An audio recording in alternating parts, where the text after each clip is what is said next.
এক গ্রামে রুমকি নামের একটা মেয়ে ওর বাবা ও সৎ মা সীতার সাথে বাস করত। সীতার নিজের কোনো সন্তান ছিল না, তাই সে রুমকির ওপর অনেক অত্যাচার করত। রুমকির বাবা সজীব প্রায় সময়ই কাজের উদ্দেশ্যে বাড়ি থেকে দূরে শহরে যাতায়াত করত। এই জন্য সজীব দ্বিতীয় বিয়ে করে যেন সে তার মেয়ে রুমকির দেখাশোনা করতে পারে। 4 বছর আগে সজীবের স্ত্রী সুমনার একটা গাড়ি অ্যাক্সিডেন্টে মৃত্যু হয়। সে ভেবেছিল রুমকিকে বড় করার জন্য ওর মায়ের প্রয়োজন, তাই সে সীতাকে বিয়ে করে বাড়ি নিয়ে আসে। সীতার নিজের কোনো সন্তান ছিল না, কিন্তু সীতা দেবীকে বিয়ে করে বাড়ি আনার পর সবকিছু উল্টোই হয়। সজীব যেমনটা ভেবেছিল তার কোনোটাই কাজে আসে না। সজীব তার মেয়ে রুমকিকে অনেক ভালোবাসতো। সে সব সময় রুমকির জন্য অনেক ভালো ভালো ড্রেস, চকলেট, কেক, আইসক্রিম ও অনেক দামি দামি বই এনে দিত।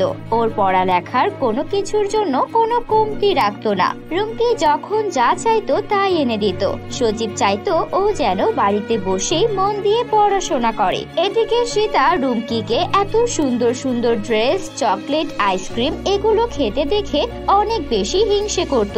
এমনকি সীতাকে ওর বাবা যে এত ভালো ভালো বই কিনে দিত এটাও সীতার সহ্য হতো না। তাই সজীব বাড়ি থেকে বের হলেই সীতা ওর বই, ভালো ভালো ড্রেস আর চকলেট গুলো নিয়ে বাইরে ফেলে দিয়ে আসতো। সজীব অফিসের কাজের জন্য 2-3 দিন বাড়ি না আসলে পড়ালেখা তো দূরের কথা, সীতা রুমকিকে দিয়ে বাড়ির সব কাজ করাতো। সে পড়ালেখার কোনো সুযোগই পেত না। এমনই একদিন রুমকি ওদের সোফায় বসে খাবার খাচ্ছিল। তখনই ওর সৎ মা সীতা আসে। কি রে মহারানী, নিজের কাজগুলো শেষ করে খেতে বসেছিস? এতটুকু জানিস না যে নিজের মাকে আগে খাওয়াতে হয়, তারপর নিজে খেতে হয়? মা, আমি তো বাড়ির সব কাজ শেষ করে তারপরই খেতে বসেছি। আমার অনেক ক্ষুধা লেগেছিল, আর আপনার খাবারও তো আমি টেবিলের উপর রেখে এসেছি। আপনার যখন ক্ষুধা লাগবে আপনি খেয়ে নেবেন। সৎ মা সীতা রুমকির এভাবে সোফায় বসে আরাম করে খাওয়া দেখে সহ্য হচ্ছিল না, তাই সে রেগে বলে, দেখ অনেক হয়েছে খাওয়া, ঘরে একটুও পানি নেই, যা এখনই জঙ্গলের কুয়া থেকে ঘরের জন্য পানি নিয়ে আয়। আচ্ছা ঠিক আছে মা, আমি পানি নিয়ে আসছি।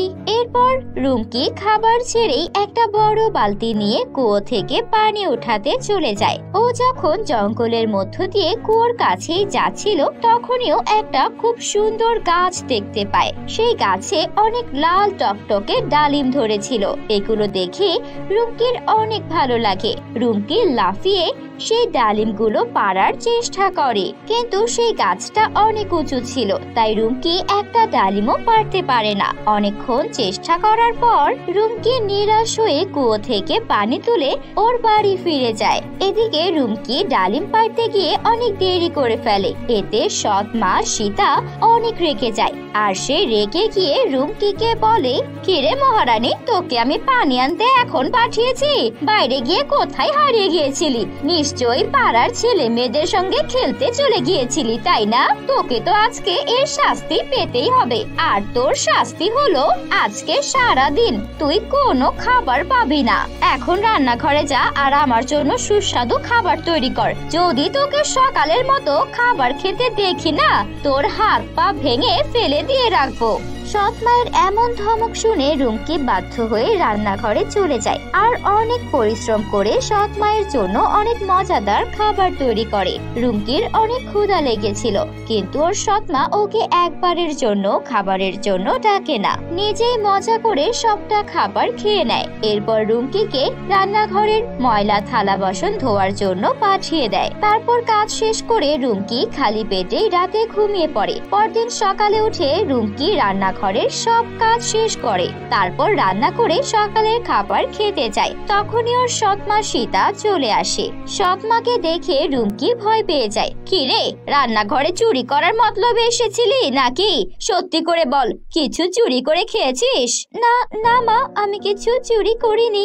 আচ্ছা হয়েছে, শোন, তোকে আমি কাল তো পানি আনতে বলেছিলাম, আজকে তুই জঙ্গল থেকে আমার জন্য তাজা তাজা ফল নিয়ে আসবি। যদি না আনতে পারিস তোকে এমন শাস্তি দেব না, সারা জীবন মনে রাখবি। আর কোনো রকম দেরি হলে শাস্তি দ্বিগুণ হয়ে যাবে। সৎমা সীতার এমন কথা শুনে এবারও সকালবেলা কিছু না খেয়েই রুমকি একটা ঝুড়ি হাতে নিয়ে ফল তোলার জন্য বেরিয়ে পড়ে। কিছু দূর যেতেই ও অনেক সুন্দর আপেল গাছ দেখতে পায়। সেখানে অনেক লাল টকটকে আপেল ধরেছিল আর কলা গাছে অনেক সুস্বাদু পাকা পাকা কলা ঝুলেছিল, কিন্তু গাছগুলো অনেক উঁচু ছিল। এটা দেখে রুমকির মন খারাপ হয়। রুমকি এসব দেখে মন খারাপ করে বসেছিল। তখনই ওর কাছে একটা গোলাপি পরী আসে আর বলে, ভয় পেও না, আমি গোলাপি পরী, আমি এই জঙ্গলেই থাকি। আমি তোমাকে সাহায্য করতে এসেছি। আমি এই জঙ্গলে যারা অসহায় গরিব তাদেরকে সাহায্য করি। আমাকে বলো তোমার কি নিয়ে সমস্যা হচ্ছে, আমি তোমার কষ্ট দূর করব। রুমকি ওর সৎ মায়ের অত্যাচার আর ওর দুঃখের কথা পরীকে খুলে বলে। সব শুনে পরীর ভীষণ খারাপ লাগে। তখনই গোলাপি পরী জাদু করে গাছে লেগে থাকা ডালিম, আপেল ও কলা তুলে ঝুড়ি ভর্তি করে দেয়। এতগুলো ফল ঝুড়িতে দেখে রুমকি অনেক খুশি হয় আর পরীকে ধন্যবাদ দিয়ে সেই ঝুড়ি নিয়ে বাড়িতে চলে আসে। রুমকির হাতে এতগুলো ফল দেখে সৎমা সীতা অনেক খুশি হয়। তার মনে লোভের জন্ম হয়। সে সবগুলো ঝুড়ি ভর্তি ফলমূলগুলো নিয়ে গ্রামের বাজারে চলে যায় আর সেখানে একটা জায়গায় বসে সবগুলো ফল বিক্রি করে অনেকগুলো টাকা আয় করে ফেলে। এতে সৎমা সীতা অনেক খুশি হয়। সীতার লোভ অনেক বেড়ে যায়, তাই সে পরের দিন আবারও রুমকিকে সকাল সকাল জঙ্গলে পাঠিয়ে দেয় এমনই তাজা তাজা ফলমূল নিয়ে আসার জন্য। আর রুমকি এবারও গোলাপি পরীর সাহায্যে ঝুড়ি ভর্তি করে তাজা তাজা ফলমূল নিয়ে আসে। এভাবেই টাকার লোভে পড়ে সৎমা প্রতিদিন রুমকিকে দিয়ে এত ভারী ভারী বোঝা ফলমূল ঝুড়ি ভর্তি করে নিয়ে আসতো। সে কখনোই রুমকির কষ্টের কথা চিন্তা করত না। একদিন সকালে রুমকি এসে সৎমা সীতাকে বলে, মা, আজকে আমার শরীরটা খারাপ, আজকে আমি জঙ্গলে যেতে পারবো না। আর ওই ঝুড়ি ভর্তি করে ফল নিয়ে আসতে অনেক পরিশ্রম করতে হয়। আমার শরীরটা অনেক দুর্বল হয়ে গেছে। কিরে, তুই কি ভুলে গেলি যে আমি তোর আসল মা নই? আমি তোর সৎ মা। তুই আমার মুখে মুখে না বলছিস। তুই যে একটা অলস মেয়ে সেটা আমি ভালো করেই জানি। যদি আমার হাতে মার না খেতে চাস, এখনই ঝুড়ি নিয়ে এক ঝুড়ি ভর্তি তাজা ফলমূল নিয়ে আয়। তারপরই সে রুমকির গালে জোরে একটা চড় মারে আর রুমকির হাতে একটা ঝুড়ি দিয়ে ধাক্কা দিয়ে ঘর থেকে বের করে দেয় আর বলে ও যেন এই ঝুড়ি ভর্তি করে তাজা ফলমূল নিয়ে আসে। সৎ মায়ের হাতে এত জোরে একটা থাপ্পড় খেয়ে রুমকি অনেক কান্না করতে থাকে আর কান্না করতে করতে ও জঙ্গলের দিকে যেতে থাকে। রুমকি কান্না করছিল তাই ওর চোখ বন্ধ ছিল। তাই ও যখন রাস্তা পার হচ্ছিল তখনই একটা বড় গাড়ি আসে আর রুমকির সেখানেই অ্যাক্সিডেন্ট হয়ে যায়। তখনই রাস্তা দিয়ে গোলাপি পরী যাচ্ছিল। সে রুমকিকে আহত অবস্থায় পড়ে থাকতে দেখে রাস্তা থেকে উঠিয়ে একটা আম গাছের নিচে নিয়ে আসে আর জাদু করে রুমকিকে সুস্থ করে তোলে। রুমকির জ্ঞান ফিরে সে পরীকে ওর সৎ মায়ের করা অত্যাচারের কথা সব খুলে বলে। সব শুনে পরীর ভীষণ খারাপ লাগে। তখন গোলাপি পরী জাদু করে রুমকিকে একটা জাদুর আমের ঘর দেয় আর বলে, তোমার কষ্ট শুনে আমার বড্ড খারাপ লাগছে রুমকি, তোমাকে আমি তাই এই জাদুর আমের ঘরটি দিচ্ছি। এই ঘরে তোমার প্রয়োজনীয় সবকিছু পাবে, তোমার কোনো কিছুরই অভাব থাকবে না। তুমি যা চাইবে, যা খেতে চাইবে, এমনকি যা পড়তে চাইবে, তোমার সব ইচ্ছা আমার এই জাদুর আমের ঘর পূরণ করবে। রুমকি খুশি মনে সেই জাদুর আমের ঘরে প্রবেশ করে। ও যখনই জাদুর আমের ঘরে প্রবেশ করে ওর পুরো চেহারা এবং শরীর একদম বদলে যায়। ওর গায়ে অনেক দামি কাপড় চলে আসে আর সেই আমের ঘরে অনেক সুন্দর সুন্দর lehenga, designer dress, bag, makeup, sandal, heel, কোনো কিছুরই যেন কমতি ছিল না। রুমকির মাথায় যে আঘাত পেয়েছিল সেটাও ঠিক হয়ে যায়। রুমকি নিজেকে আয়নায় দেখে ও দেখতে অনেক সুন্দর দেখাচ্ছিল। নিজেকে এত সুন্দর দেখে রুমকি অনেক খুশি হয়।